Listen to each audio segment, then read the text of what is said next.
Welcome students on my channel guidance in commerce. So आज का topic है trial balance. और ट्रायल बैलेंस बनाया जाता है लेजर के सारे बैलेंसेस को ट्रांसफ़र करके। जब लेजर तैयार हो जाता है तो उसके सारे बैलेंसेस को ट्रायल बैलेंस में ट्रांसफ़र किया जाता है और ट्रायल बैलेंस तैयार किया जाता है। सो सबसे पहले जानते हैं ट्रायल बैलेंस की मीनिंग।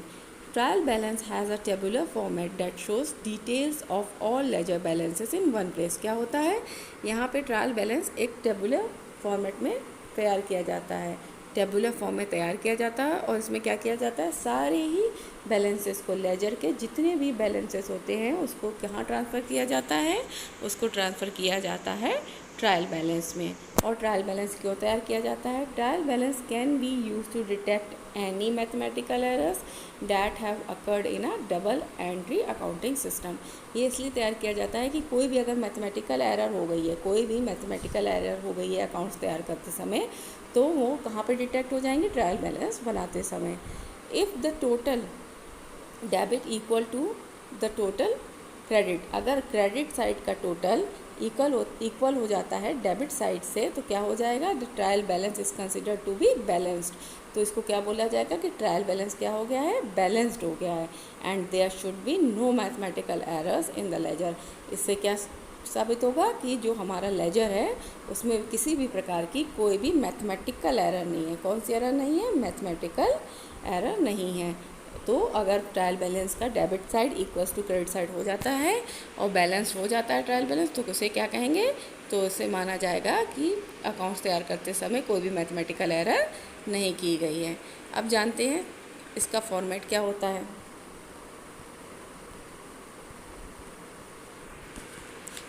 ट्रायल बैलेंस का फॉर्मेट जान लेते हैं।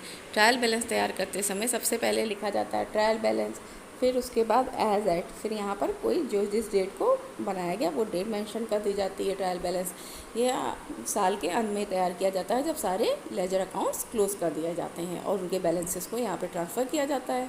और फिर इन्हीं ट्रायल बैलेंस के बैलेंसेस को ले जा कर के फाइनल अकाउंट्स तैयार किए जाते हैं। तो सबसे पहले जानते हैं कौन से अकाउंट डेबिट होंगे और कौन से क्रेडिट होंगे। तो जितने भी एक्सपेंसेस होंगे हमारे और जितनी भी हमारी क्या हो गई, असेट्स हो गई, वो क्या हो जाएंगी?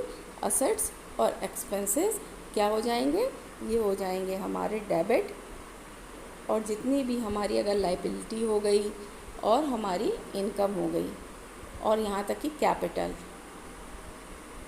उनको क्या कर लेंगे? उनको कर लेंगे क्रेडिट। सारे एक्सपेंसेस और सारे असेट्स हो जाएंगे डेबिट और सारी लाइबिलिटीज़, इनकम और कैपिटल क्या हो जाएगी? क्रेडिट हो जाएगी। एक एक करके हम सारे अकाउंट्स को पढ़ लेते हैं। सबसे पहले आता है परचेजेस अकाउंट। तो परचेजेस अकाउंट क्या होता है? परचेजेस एक प्रकार का एक्सपेंस होता है, यानी इसको नॉमिनल अकाउंट मानते हैं। तो नॉमिनल अकाउंट का रूल है कि सारे एक्सपेंसेस डेबिट हो जाएंगे। तो एक्सपेंस को, परचेजेस को किस साइड लिख देंगे? Debit side. नेक्स्ट आता है सेल्स। सेल्स को इनकम कंसिडर किया जाता है, तो सेल्स का बैलेंस क्या हो जाएगा? क्रेडिट। फिर आता है परचेजेस रिटर्न। परचेज रिटर्न क्या होता है? परचेज का रिटर्न, यानी जो माल खरीदा गया है उसे वापस भेज रहे हैं, तो परचेजेस होता है डेबिट, तो परचेजेस रिटर्न क्या हो जाएगा? क्रेडिट। सेल्स क्या होती है? सेल्स होती है क्रेडिट, तो सेल्स रिटर्न हो जाएगा उसका उल्टा डेबिट। अब कैश क्या होती है? कैश होती है हमारी असेट्स, तो कैश का जो बैलेंस आएगा वो डेबिट बैलेंस आएगा। और बैंक क्या हो जाएगा? बैंक होती है हमारे, बैंक भी जिस प्रकार कैश होता है उस प्रकार जो बैंक में पड़ा अमाउंट होता है, अमाउंट होता है, वो भी हमारे लिए असेट्स होती हैं, तो वो भी किस साइड आ जाएंगी?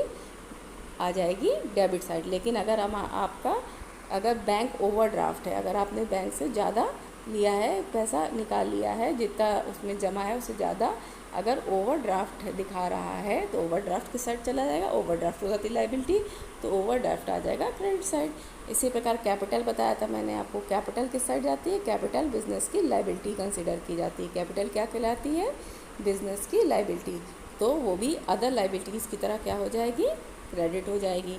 फिर आता है सैलरीज। सैलरीज क्या है? बिजनेस की एक्सपेंसेस हैं, और एक्सपेंसेस क्या होते हैं? सारे एक्सपेंसेस क्या हो जाते हैं? डेबिट हो जाते हैं। एक्सपेंसेस क्या हो जाते हैं? सारे डेबिट हो जाते हैं, तो सैलरी क्या हो जाएगी? डेबिट हो जाएगी। इसी तरह फर्नीचर। फर्नीचर हो गया बिजनेस का असेट्स। फर्नीचर क्या हो गया? बिजनेस का असेट्स।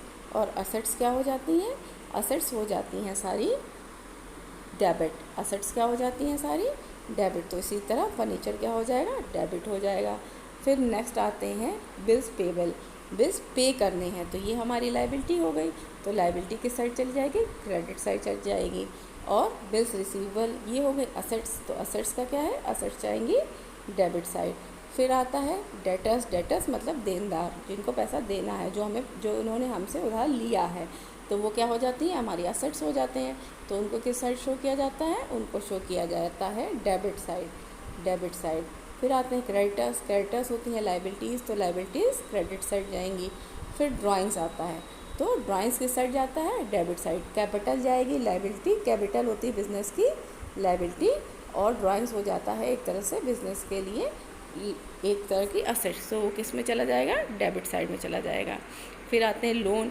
अगर किसी को उधार दिया है तो वो क्या हो, उधार लिया है तो ये क्या हो गया, लाइबिलिटी हो गई। बिज़नेस के ऊपर लोन है तो बिज़नेस की लाइबिलिटी है, तो ये क्रेडिट साइड चली जाएगी। इंटरेस्ट रिसीव्ड क्या होती है, इनकम, और सारी इनकम्स कहाँ जाती हैं, इनकम चली जाती हैं क्रेडिट साइड। ये है ना उसका नॉमिनल का रूल कि debit all expenses and losses and credit all gains and incomes. तो इनकम्स क्या हो जाएंगी, क्रेडिट हो जाएंगी। इसी प्रकार इंटरेस्ट पेड, इंटरेस्ट पे किया है तो इंटरेस्ट पे करना भी एक्सपेंस होता है। ये तो एक्सपेंस को क्या हो जाएगा, एक्सपेंसेस क्या करना है नॉमिनल अकाउंट में, एक्सपेंसेस को कर दिया जाता है डेबिट, तो ये क्या हो जाएगा, डेबिट। इसी प्रकार अगर कोई कैरेज इनवर्ड या आउटवर्ड है, या परचेज पे दिया गया है कैरेज, या सेल्स पे दिया गया है कैरेज, तो ये प्रकार का एक्सपेंस हो गया। तो एक्सपेंस को कहाँ शो करते हैं, एक्सपेंसेस जाते हैं सारे डेबिट साइड, तो एक्सपेंस कहाँ चला जाएगा, डेबिट साइड।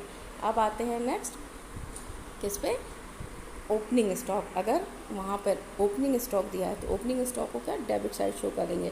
अगर क्वेश्चन में आपको क्या दिया हुआ है, closing stock and opening stock दोनों दिया हुआ है, तो आप किसको शो करेंगे, ओपनिंग स्टॉक को, किसको शो करेंगे, ओपनिंग स्टॉक को। और क्लोजिंग स्टॉक, अगर क्लोजिंग स्टॉक एडजस्टेड दिया है, अगर लिखा है कि क्लोजिंग स्टॉक एडजस्टेड है, तो उसको किस में शो करेंगे, तब जा कर के उसको अकाउंट्स में शो करेंगे, नहीं तो ओपनिंग स्टॉक को ही लिखेंगे। अगर दोनों ही स्टॉक्स दिए गए हैं तो ओपनिंग स्टॉक को ही ट्रायल बैलेंस में लिखेंगे, और वो भी डेबिट साइड, क्योंकि एक प्रकार की ये असेट्स होती है बिजनेस की। फिर मशीनरी, मशीनरी भी असेट्स होती हैं, तो मशीनरी कहाँ जाएगी, डेबिट साइड। फिर आते हैं प्रीपेड एक्सपेंसेस। प्रीपेड एक्सपेंसेस को भी असेट्स माना जाता है, तो इनको कहाँ डालेंगे, इनको भी डालेंगे डेबिट साइड। फिर आउटस्टैंडिंग एक्सपेंसेस, जो एक्सपेंसेस अभी देने के लिए बाकी हैं, ये एक्सपेंसेस अभी पे करने हैं, तो ये बिज़नेस की लाइबिलिटीज़ हैं, तो कहाँ चली जाएंगी, ये क्रेडिट साइड जाएंगी। डिस्काउंट रिसीव किया है यानी ये इनकम है, तो ऑल इनकम्स आर क्रेडिटेड, तो ये हो जाएंगी क्रेडिट।